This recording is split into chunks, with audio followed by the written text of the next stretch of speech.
bring Marc Jackson in, NBC Philadelphia, pre- and post-game analyst for the 76ers, former Sixer himself, longtime NBA player, and of course, a lot of changes for this Sixer team, Mark, as yesterday they went basically defense, man. They really said, we're going to stress defense with this team. They went out and got Al Horford. They went out and got Jason Richardson. They lost Jimmy Butler. They lost J.J. Redick. So, Mark, what do you think of Elton Brand's first attempt at the offseason here? Do you like the decisions? He said it'll all make sense. Does it make sense to you? It makes sense to an extent. Yes, they went out and got some major pieces to help their ball club get better. We know what this most likely would probably be the best or top three best defensive starting five in the entire NBA. Only thing we question is, do they have enough shooting? Right. Is the shooting going to be there? They lose J.J. Redick, and obviously they've got to figure out that situation there. But let me ask you, you're a big man. You played, you're a 6'10" big man in this league. Do you like the pairing of Embiid and Horford? How do you see that working out? So here's my question. So my thing is, I like here's my thing. I'm not just looking at Embiid and Horford. I'm looking at Embiid, Horford, and Tobias Harris.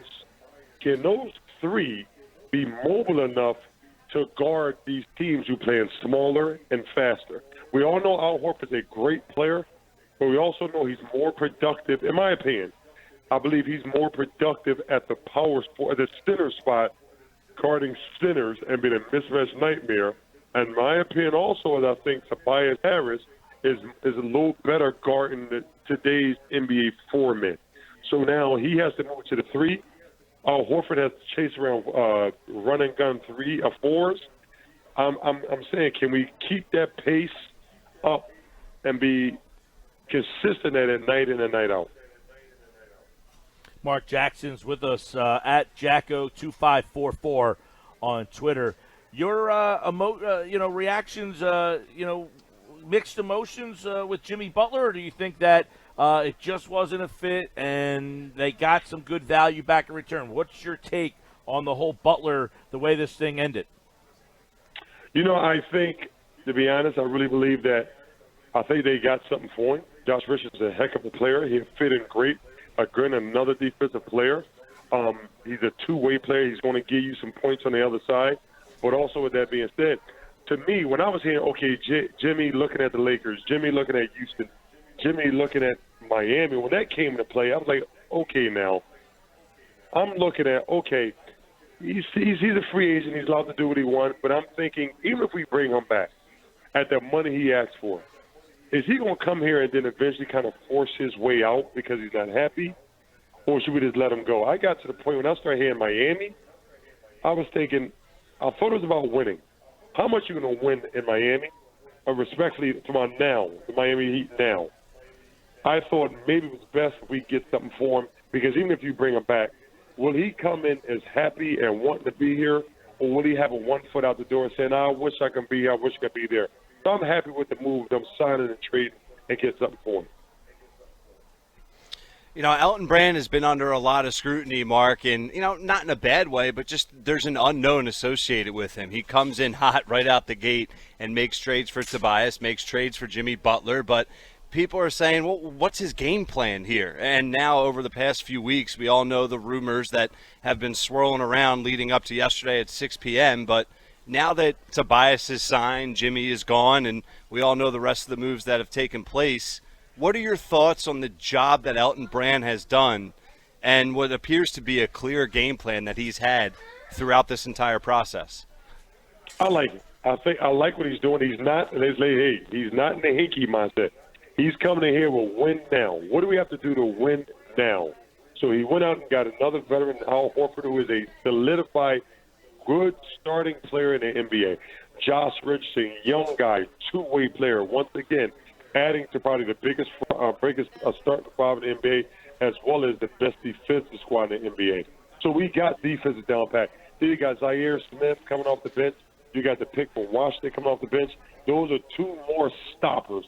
Mike Scott, another defensive player who can hit some shots. So now, to me, I think Joel Embiid, even when he's sit, I really believe Al Horford could move to the 5 spot when Joel's sitting out some games. I think Al Horford solidifies that backup 5 spot as well. They might go try to find another young 5-man to be like, as opposed to third center for them. As well as now they're going to add some more shooting. Look to find some more shooting being signed by this 76 squad. It'd be very important to me. I think it has to be a priority to try to pry Danny Green away from Kawhi Leonard. Wherever he goes, Danny Green's looking to go. But they got to maybe overpay this guy. He's the player they need. They need Danny Green. When you look at this roster now, Mark, how much of this do you think was, them being the front office and Elton Brand, trying to play to Ben Simmons' strengths and minimize his weaknesses being exposed, especially in late game situations and in the postseason? So now they have 5 guys that are 6'7", 6'8", 6'9", 6'10" in their new starting lineup. And like you said, defense, they're going to be a nightmare for opposing teams, especially on the perimeter. How much of a factor is that, well, Ben Simmons has a lot of weaknesses on offense. One of his clear strengths is now defense and his length and his athletic ability to get up and down the basketball floor. Well, I think if we talk about Ben Simmons and the way Ben Simmons plays, and respectively with the new lineup that the 76ers have, I don't think it helps Ben Simmons. I think it more so hurts Ben Simmons. Because Ben Simmons, on the defensive end, Ben Simmons can guard 1 through 5. So he's phenomenal defensively. That's not a question. The only weakness Ben Simmons has is shooting the ball. So if you don't have perimeter threats that can hit down open shots, then teams are actually able to help off their guys more and sag the paint more. So I really believe Ben Simmons now, with this lineup, has to come in here with a 15-foot jump shot, or he's in trouble, respectfully. I mean, he's in trouble meaning that teams will even play off him more because of the lack of perimeter shooting. Tobias Harris is going to shoot. Josh Richardson, Al Horford, But when you have J.J. Redick and people like that out there, it's harder to help off these guys. Now with these guys here, Ben Simmons has to evolve offensively from the perimeter to help this team. Mark, who takes the last shot on this team now? You lost Jimmy Butler, so late in the game, who you drawing up a play for? I think you got to go with Joel. I think this is Joel had his year. He had last year to be a superstar. He developed into that superstar talent. Now he has to become a superstar player as well as a closer. So I think now you got to go with getting that ball to Joel Embiid. You got to go to Jimmy's not here. Joel Embiid is the closer for the 2019-2020 season. How would you like to see, or how do you envision Brett Brown utilizing Horford offensively? Because when we saw him against the Sixers, he gave them nightmares. I mean, picking and rolling and picking and popping and picking and doing everything to Embiid. Does Brett Brown use him in a similar fashion, or is there a better way here that you'd like to see him utilized offensively? So now, one thing we have with Al Horford, we have another big man who can pick and pop along with Joel Embiid. So you know how Coach Brett Brown likes to get that ball from one side of the floor to strong side to the weak side, run some dribble handoffs with Joel. Now you have the option to do it on both wings. So now look to see Ben Simmons doing a lot more posting when we have these smaller guards. You look at it now. You got Tobias Harris, you have Ben Simmons, you have Josh Richardson. So Al Horford and now Joel. So now Ben Simmons will be doing a lot more posting. You have 4 guys with size around the perimeter. So look for him to get a lot of initiation with the ball on the weak side, looking for dribble handoffs and also picking and popping with Al Horford being involved in that heavily. How much of an impact is Horford going to be off the court, Mark? I mean, as you know, you were a veteran in this league, and Embiid, there's been plenty of talk, some a little bit overblown, plenty of it legitimate, about his immaturity, about his workout plan, and just about his mindset in general, specifically late in games. You bring in a veteran like Al Horford, what do you anticipate that to change in a good way for Embiid and even the entire locker room?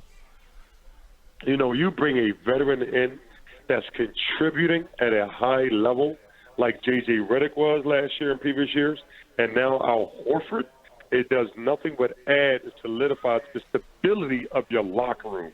I think that's so underrated. We forget the importance of the locker room presence, that veteran, not just a veteran who might have been there, done that, and now it's an outskirt like Elton Brand was when he got to the Sixers. Now you had J.J., now you have Al Horford. Al Horford is a solidified veteran leadership role for this team. So he's going to step in that locker room and give him the same thing that J.J. had and a little bit more from Joel Embiid's mindset, because now he's playing similar positions as Joel. So I think it's very important. Mark, what's the message to the current players? Who just got more pressure put on them? I think Zaire Smith. Is going to be forced in that he's going to look at 20 to 25 minutes a game. He's going to be able to have to produce. He's going to have to hit down perimeter shots.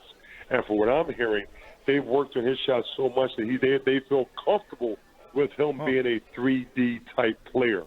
So look for him. And the draft pick from Washington, he didn't have a great three-point shooting percentage last year, but over his 4-year career, he's been a very adequate three-point shooter.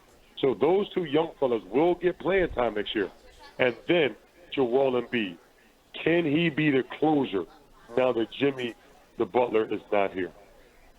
Sixers a better team today than they were on the floor in Toronto Game 7?